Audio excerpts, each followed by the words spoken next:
राज्याचं भाजपप्रणित सरकार आणि केंद्रातलंही नरेंद्र मोदीचं भाजप सरकार हे जनतेच्या सगळ्या प्रश्नांमध्ये नापास झालेले आहेत। एकही प्रश्न ते सोडवू शकले नाहीत, उलटे प्रश्न वाढवलेत आणि जनतेचा आक्रोश भाजपच्या विरोधात आपल्याला पाहायला मिळतं। आणि म्हणून लोकभावना लक्षात घेता काँग्रेस पक्षाच्या वतीनं विशेष करून शेतकऱ्यांच्या अधिकाराची लढाई गेले 3 सातत्यानं मागचा अवकाळी पाऊस असेल, यावर्षी पावसाळी फसलमध्ये ज्या पद्धतीनं अर्ध्यापेक्षा जास्त महाराष्ट्रामध्ये कोरडा राहिला आणि त्याच्यानंतर काही भागात पाऊस पडला तर अतिवृष्टीमुळे शेतकऱ्यांचं नुकसान झालं। पण जे होतं नव्हतं ते आता चाललेल्या अवकाळी पावसामुळे मोठ्या प्रमाणात शेतकऱ्यांचं नुकसान झालं। मग धान उत्पादक असेल, कापूस उत्पादक असेल, सोयाबीन उत्पादक असेल, द्राक्ष उत्पादक असेल, कांदा उत्पादक असेल, ऊस उत्पादक असेल, असे कुठलाही शेतकरी आज त्याला काहीच नाही अशी परिस्थिती निर्माण झालेली। आणि शेतकऱ्यांच्या भावना घेऊन काँग्रेस पक्ष एक हल्लाबोल या सरकारवर करायचा काँग्रेसने निर्णय घेतला। त्याचप्रमाणे महागाईच्या बद्दल आणि बेरोजगारी हा सगळ्यात मोठा प्रश्न या ठिकाणी निर्माण झालेला आहे। काल आपण पाहिलं, रोजगार मेळावा घेतला, अनेक लोकांना सांगितलं की इथं जायचं तिथं जायचं, 8,000 रुपये 9,000 रुपयाचा पगार भेटेल, तर ते काही तरुणांची थट्टा करायचं काम या निमित्तानं चाललेलं आहे। राज्यामध्ये शासकीय लाखो पदं खाली आहेत, मग शिक्षकात असेल, आरोग्य विभागात असेल, सगळ्या विभागात एमपीएससीच्या परीक्षेचा गोंधळ निर्माण करून ठेवलेला आहे। त्यांचे जे बगलबच्चे आहेत त्यांचे महापोर्टल काढून ठेवलेले आहेत आणि ऑनलाईन अर्जाच्या माध्यमातून तरुणांना लुटलं जाते आहे। आणि म्हणून बेरोजगारांच्या दृष्टिकोनातलं हा एक मोर्चा राहणार आहे, महागाईच्या विरोधातला हा मोर्चा राहणार आहे।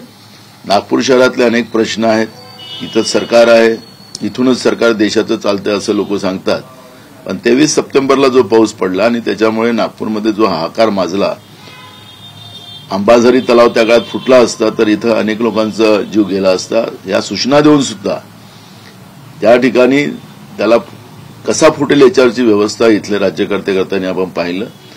अजूनपर्यंत नागपूरकरांनाही ती मदत मिळाली नाही। नागपूरमध्ये सगळीकडे खोदकाम करून ठेवलेलं आहे, वाहतुकीचे प्रश्न निर्माण झालेले आहेत आणि सिमेंटच्या रस्त्याच्या माध्यमातून मोठ्या प्रमाणात भ्रष्टाचार भाजप इथं करते आहे। असे अनेक प्रश्न महाराष्ट्रामध्ये आहे, मुंबईतले अनेक प्रश्न आहेत आणि राज्यातल्या विविध भागातले प्रश्न घेऊन उद्या काँग्रेस पक्षाच्या वतीनं हल्लाबोल मोर्चा आम्ही आयोजित केलेला आहे। लाखो लोक त्याच्यामध्ये उपस्थित राहतील।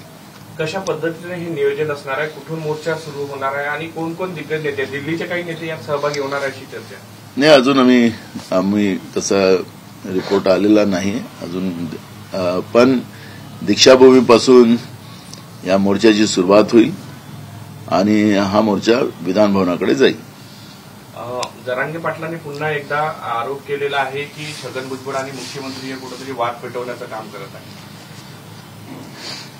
हे सरकार प्रायोजित महाराष्ट्रामध्ये आंदोलन चाललेलं आहे, हे काँग्रेसने पहिलेपासून भूमिका मांडलेली आहे। ओबीसी वर्सेस मराठा करून महाराष्ट्रातलं सामाजिक न्यायाची भूमिका जी शाहू फुले आंबेडकरांची होती, जी छत्रपती शिवाजी महाराजांची होती, ती सगळीची सगळी प्रतिमा विचार ते मलिन करण्याचं पाप हे भाजप मुद्दामून करते आहे। आणि परवा याच्यावर आता विधानसभेमध्ये चर्चा येणार आणि त्यावेळेस आम्ही या सरकारचे खऱ्या अर्थानं जे पाप केलेलं आहे त्या पापाचा पूर्ण पाडा विधानसभेमध्ये आम्ही मांडू आणि या सरकारलाच आता जनतेने तंबी द्यायची वेळ आलेली आहे। आपल्याला माहिती असेल की ओबीसी आणि मराठा हे समाज एकत्रित राहतात, अनेक भागात राहतात। आज जी काही अंतर यांनी वाढवलेलं आहे ते अंतर कधी आता कमी होईल की नाही होईल हा प्रश्न आता सगळ्यांच्या समोर निर्माण झालेला आहे।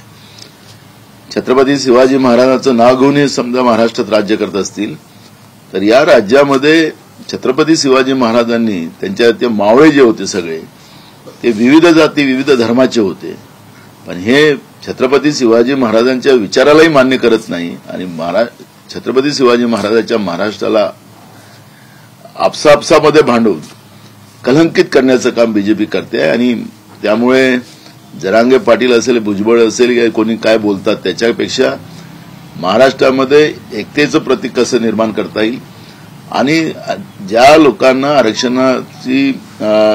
आरक्षण पाहिजे त्यांना त्याच्यासाठी संविधानिक पद्धती आहेत. त्या संविधानिक पद्धतीच्या माध्यमातून सामाजिक, आर्थिक आणि शैक्षणिक हा सर्वे करून त्या समाजाला आपल्याला आरक्षणात आणता येतं.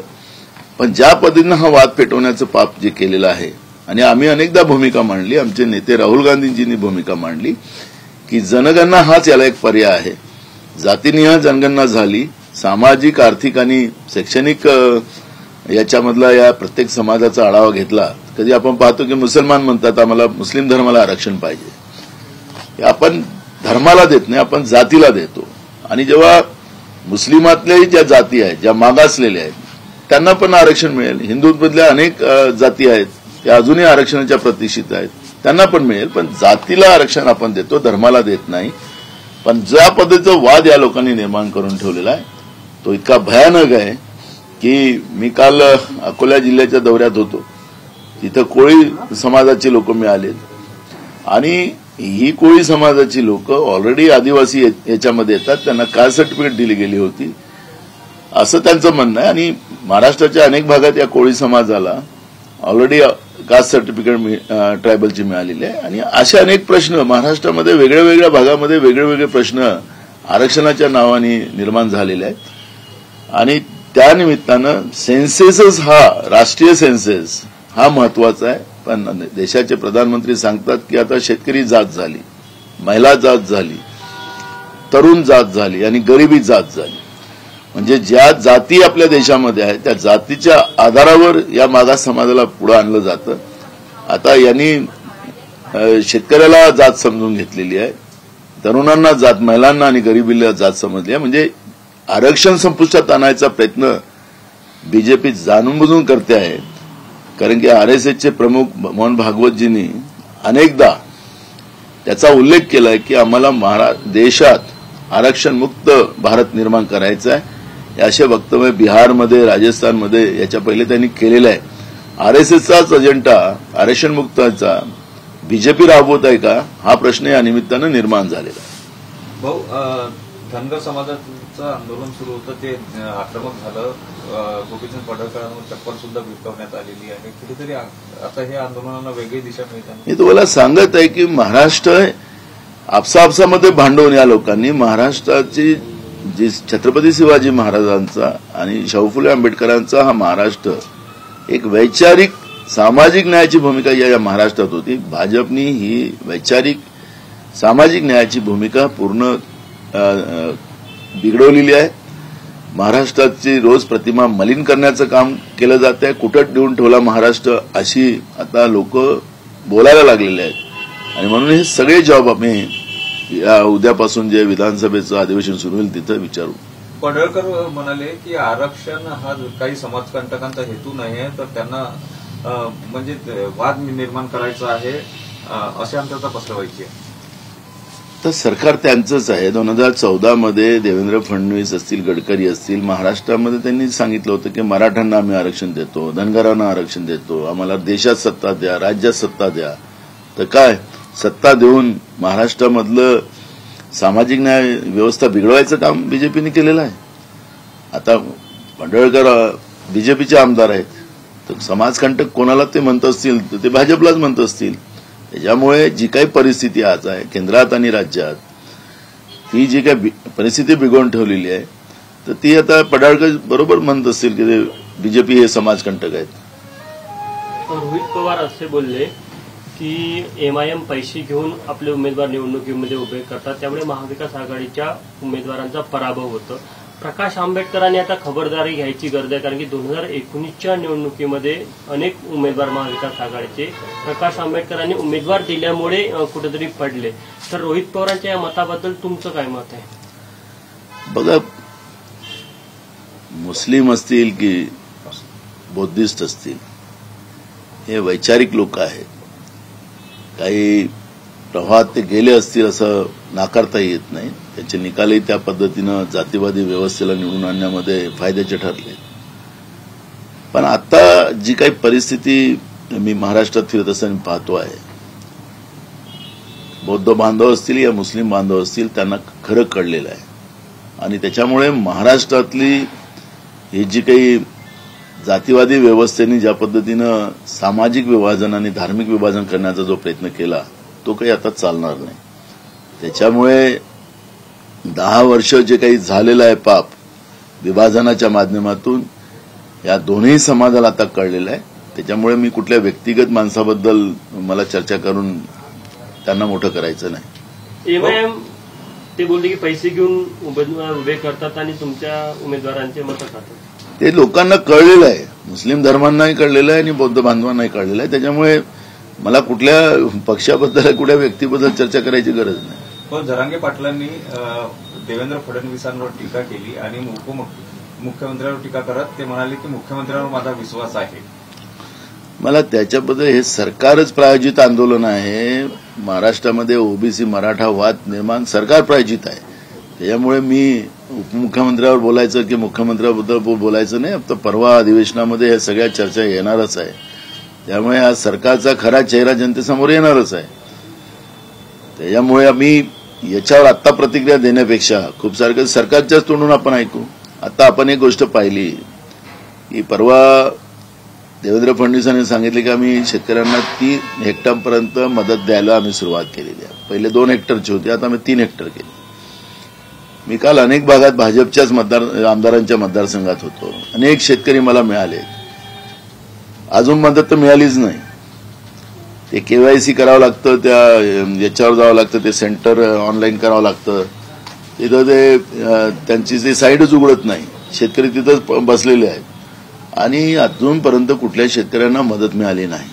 इन्शुरन्स कंपनीला कसा फायदा होईल त्याच्यावर ते काम करतात.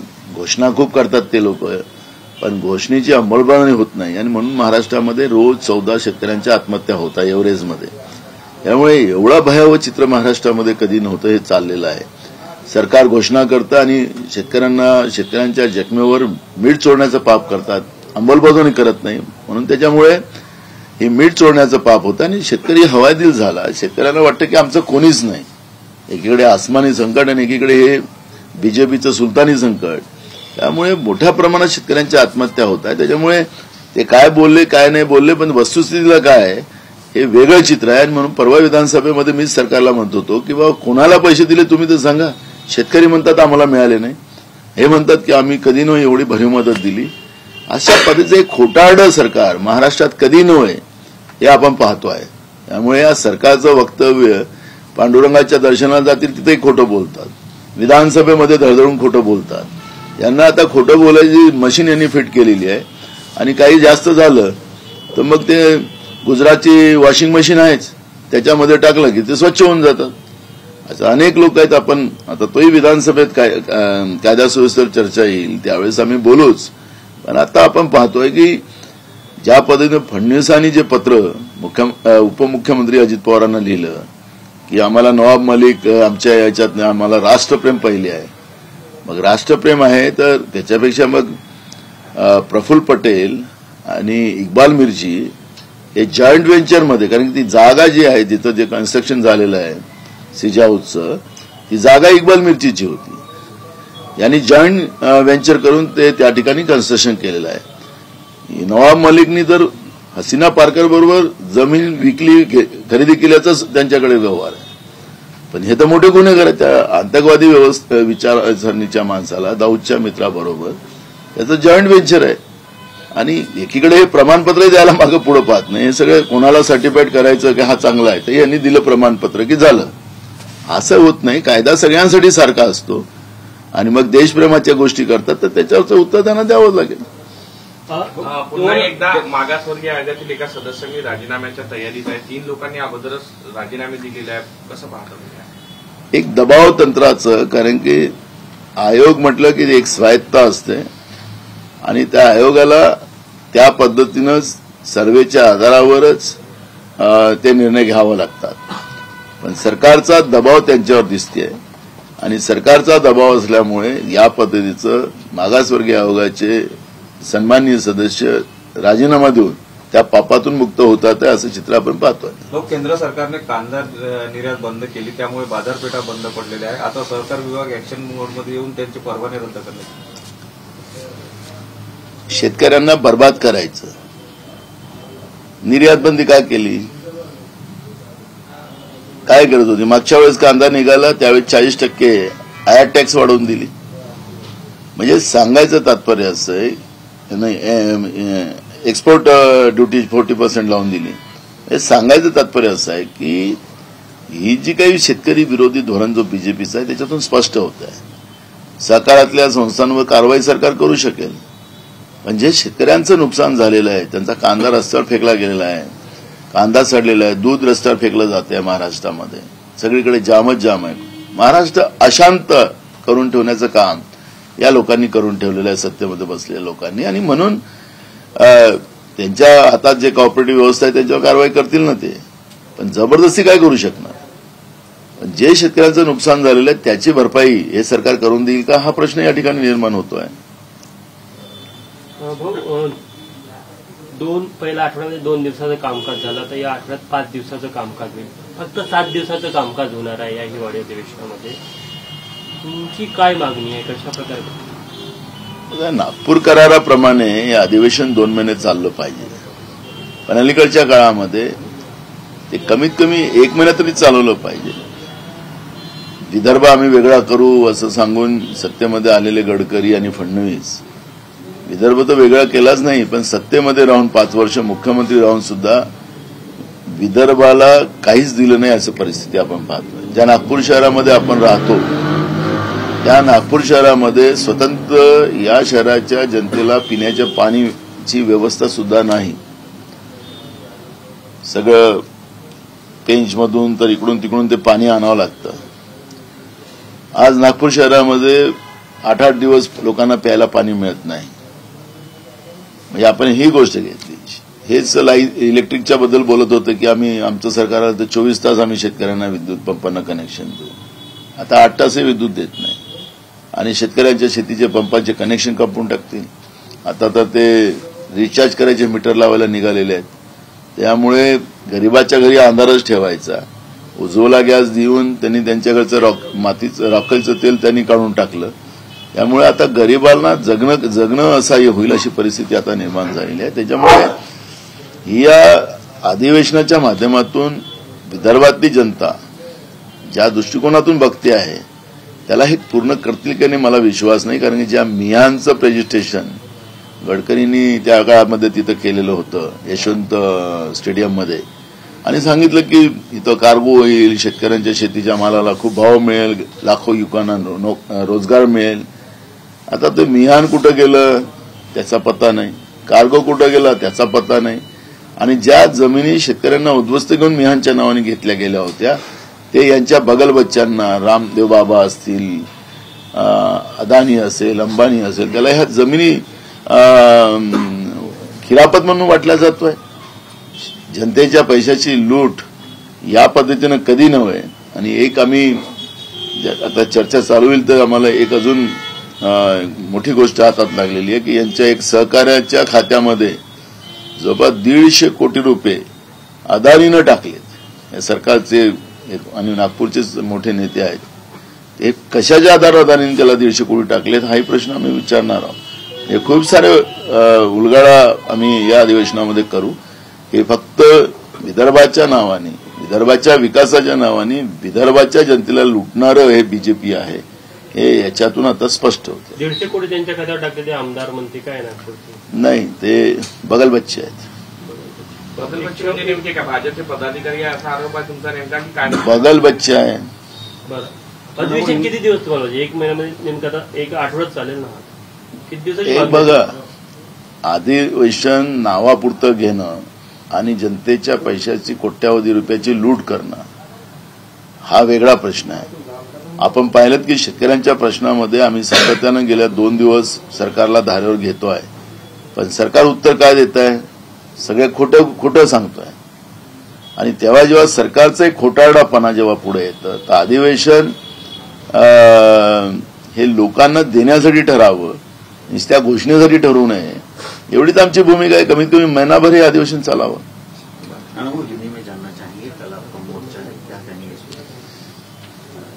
राज्य और केंद्र की सरकार की गलत नीति के वजह से किसानों को आत्महत्या करना पड़ रहा है. जो बेमौसम बारिश गिरी, वो लास्ट गए बार गिरी, उसका भी पैसा किसानों को नहीं मिला. इस साल बारिश में महाराष्ट्र में कई जगह सूखा है और कई जगह बाढ़ आई है, उसका भी किसान को मदद नहीं मिली. और अभी जो बेमौसम बारिश आई उससे तो किसान पूरा बर्बाद हो चुका है. रोज महाराष्ट्र में 14 किसानों की एवरेज में आत्महत्या हो रही. और ऐसे समय में ये किसान का इश्यू हो, महंगाई का इश्यू हो, बेरोजगारों का इश्यू हो, क्योंकि सबसे ज्यादा बेरोजगारी महाराष्ट्र में है. और ऐसे समय में यहाँ के उद्योग गुजरात को भेजना, यहाँ की सब व्यवस्था लुटाकर गुजरात को देना. और इसलिए महाराष्ट्र में जनता में ये सरकार के विरोध में, बीजेपी प्रणीत सरकार के विरोध में, केंद्र की बीजेपी सरकार के विरोध में लोगों में गुस्सा है. और कांग्रेस 11 तारीख को यानी कल लाखों लोगों के नेतृत्व में यहाँ पर हल्ला बोल विधानसभा पे करने वाली है. और वो मोर्चे की तैयारी हमारी पूरी हो चुकी है. महाराष्ट्र में फिर से एक बार प्याज का आंदोलन शुरू हुआ है. आंदोलन शुरू होने के बाद कल देवेंद्र फडणवीस जी पीयूष गोयल से मिले निर्यात बंदी उठाने, कहीं ना कहीं क्रेडिट लेने की चलता. मुझे यही नहीं कह रहे कि ये लोग जब चुनाव आते हैं तो 2 इंजन की सरकार चाहिए. महाराष्ट्र में 3 और उधर की दिल्ली की 4 इंजन हो गए. ये लोगों को इस तरह गुमराह क्यों करते हैं? अब निर्यात बंदी तो कोई ऊपर से तो कोई भगवान ने नहीं किया, अयोध्या में बैठे हुए भगवान श्री राम ने तो नहीं किया, इन्हीं लोगों ने निर्यात बंदी लगाई.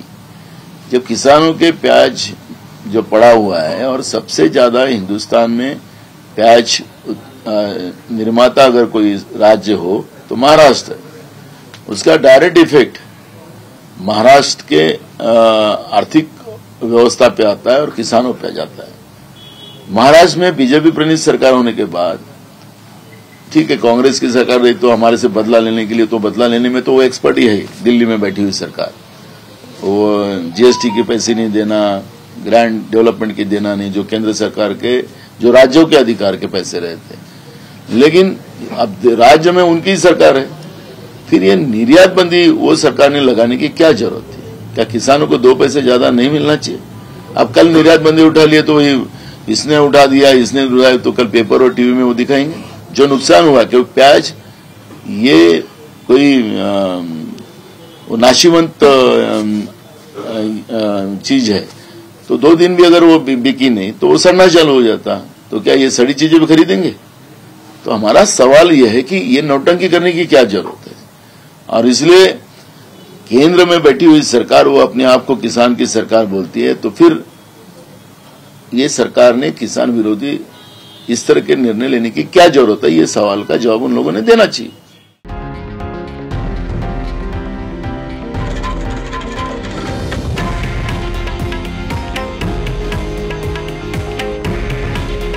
हे आहे देशातील नंबर 1 न्यूज नेटवर्क आणि आपण पाहत आहात TV9 मराठी. काळजी तुमची, हित महाराष्ट्राचं.